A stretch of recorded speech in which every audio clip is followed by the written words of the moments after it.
Hi, I'm Shelby, and today we're going to be demonstrating teaching your dog to go to a bed and stay on a bed when you would like them to be in a spot and not be bugging you while you're eating dinner. Teaching your dog to go to their bed is a really great behavior that we call an incompatible behavior. If you have a dog that maybe likes to hang out in the kitchen while you're cooking and you don't want to be tripping over a lab while you're chopping things or frying things, you could ask them to do something else like going to a bed to tell them what you do want them to do instead of what you don't want them to do. At first, what you want to do is just reward your dog for doing anything with this bed. So right now, my dog investigated the bed, so I'll reinforce for that. Just kind of moving her body more onto the bed, or I can prompt her closer to the bed. Good. Anything closer to the end goal that we're looking for, which would be laying down and staying on the bed. Some dogs might have a down behavior or offer a down when they see a bed, and if they don't, if they just stare blankly at you, you can kind of prompt them to lay down. Good.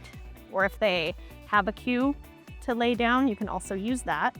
And then eventually we're gonna work up to staying on the bed for a longer and longer duration. So once your dog is readily offering going to the bed and laying down, then you're ready to add the cue bed or place or mat or whatever you want to use.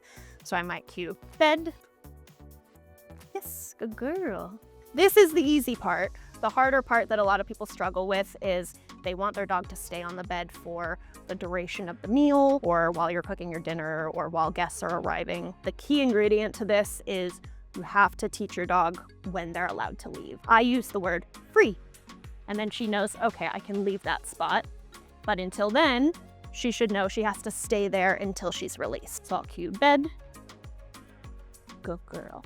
And I will still pay for that to let her know that she got it right.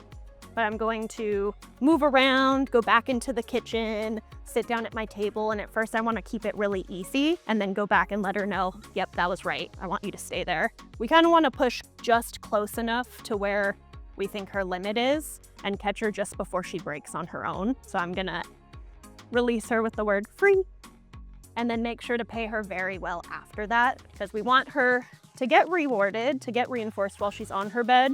But we also want to really drive home that if you stay there until I release you, it's extra great. You get an extra big paycheck. One thing that can help really drive it home for your dog, especially when you're getting into like longer duration of asking them to lay on their bed for your whole meal or while you're cooking or whatever, you can just toss them a treat the whole time that you're eating your meal. Have a little box of cookies next to you. And if they're doing the right thing, throw them a bone, let them know they're doing the right thing. And that'll make them more likely to keep offering it and staying there instead of guessing like, can I go now? Are we done with this? And that's how you train a bed. Good girl. You can find trainers like me on Rover.com.